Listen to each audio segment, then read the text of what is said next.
Welcome friends.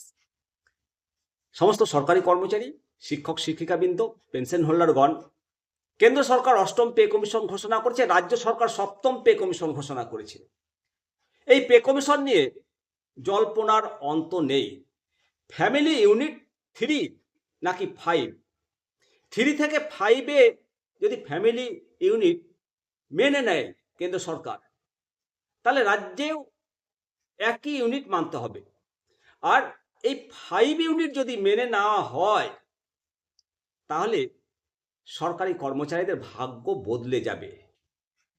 কেন্দ্র সরকার অষ্টম বেতন কমিশন যেটা গঠন করেছে, তার মাঝে একটা নতুন দাবি উঠে এসেছে। এই দাবিটা যদি কেন্দ্র সরকার মেনে নেয়, তাহলে বেতন কাঠামোয় আমূল পরিবর্তন আসবে। কেন্দ্রের অষ্টম বেতন কাঠামোয় আর রাজ্যের সপ্তম বেতন কাঠামোয়। বেতন কমিশন নিয়ে তো জল্পনার অন্ত নেই। তারই মাঝে কর্মচারী সংগঠনগুলো দাবি করেছে যে পারিবারিক যে ফ্যামিলি ইউনিট, এর ডেফিনিশনে পরিবর্তন আনা হোক।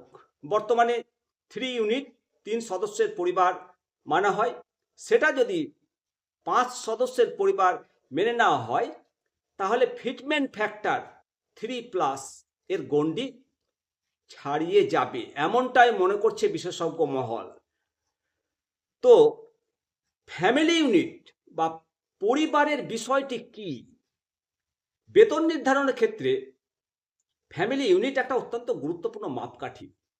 অল ইন্ডিয়া ডিফেন্স এমপ্লয়িজ ফেডারেশনের সাধারণ সম্পাদক শ্রী কুমার উনি জানিয়েছেন যে 1957 সালের 15তম ইন্ডিয়ান লেবার কনফারেন্সে বেতনের মানদণ্ড ঠিক করার সময় 3 সদস্যের একটা কাল্পনিক পরিবারকে ভিত্তি হিসেবে ধরা হয়েছিল।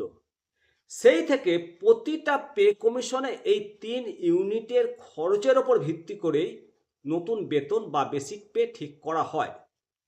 এবারে এই 2026 সালে কর্মচারী সংগঠনগুলো জোরাল সওয়াল করেছে বন্ধুরা, এবং বর্তমান সামাজিক এবং আইনি প্রেক্ষাপটে এই পুরাতন নিয়ম, পুরানা হিসাব অচল। তাদের যুক্তির সপক্ষে দুটো প্রধান কারণ দেখানো হয়েছে। মূলত একটা আইনি বাধাবাধকতা। 2007 সালের maintenance and welfare of parents and senior citizen act অনুযায়ী বয়স্ক বাবা মায়ের দেখাশোনা করা সন্তানদের আইনি দায়িত্ব। তাই শ্রীকুমার এবং অন্যান্যদের দাবি, বাবা মাকে পরিবারের অংশ হিসাবে ধরে আরও 2টি ইউনিট যোগ করা হোক। ইন্ডিয়ান এনপিএস এমপ্লয়িজ ফেডারেশনের সভাপতি মনোজিৎ সিং প্যাটেল উল্লেখ করেছে, বর্তমানে অধিকাংশ পরিবারের বয়স্ক বাবা মায়ের নির্ভরতা সন্তানদের ওপরে বেড়েছে। তাই খরচের হিসেবে তাদেরকেও অন্তর্ভুক্ত করা প্রয়োজন। যদি সরকারের পক্ষ থেকে এই দাবিটা মেনে নেওয়া হয়, তবে তার গাণিতিক প্রভাব হবে বিশাল। মনোজিৎ সিং প্যাটেলের ব্যাখ্যা অনুযায়ী শুধু ফ্যামিলি ইউনিট 3 থেকে 5-এ উন্নতি যদি হয়, তাহলে বেসিক পে পাই 66% বৃদ্ধি পেতে পারে।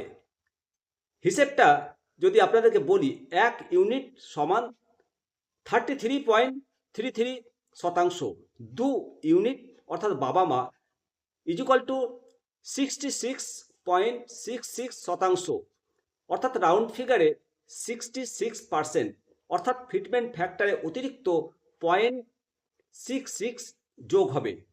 এই 0.66 যোগ হলে বেতনে একটা উল্লেখযোগ্য প্রভাব পড়বে। মনোজিৎ সিং প্যাটেল বিভিন্ন সিনারি বা পরিস্থিতির মাধ্যমে বিষয়টি ব্যাখ্যা করেছেন। বর্তমানে সপ্তম পে কমিশনের আওতায় একজন বেসিক বেতন এবং ডিএ বৃদ্ধির হার যেটা ভিত্তি করে 2026 সালের 1 জানুয়ারি নাগাদ সাধারণ ফিটমেন্ট মানে যেটা দাঁড়াতে পারে, সেটা 1.76-এর কাছাকাছি। যদি এর সঙ্গে ফ্যামিলি ইউনিট বৃদ্ধি দাবি যোগ হয়, তাহলে সমীকরণটা বদলে যাবে। সাধারণ বৃদ্ধি 1.76, ফ্যামিলি ইউনিট যদি বৃদ্ধি হয়, তাহলে এর সঙ্গে 0.66 যোগ করলে মোট ফিটমেন্ট ফ্যাক্টর 2.42 হবে। এর সঙ্গে যদি পে কমিশনের স্বাভাবিক বেতন বৃদ্ধি যুক্ত হয় তবে ছবিটা আরও উজ্জ্বল হবে। এবং সপ্তম পে কমিশনে প্রায় 15% গ্রোথ ফ্যাক্টর হয়েছিল।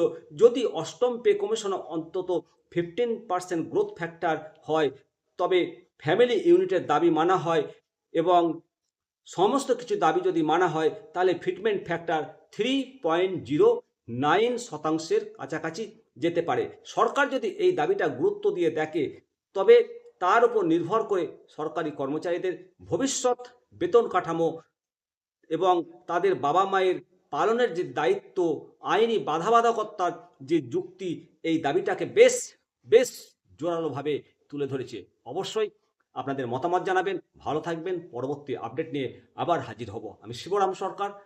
জয় হিন্দ, বন্দে মাতরম, ভারত মাতা কি জয়।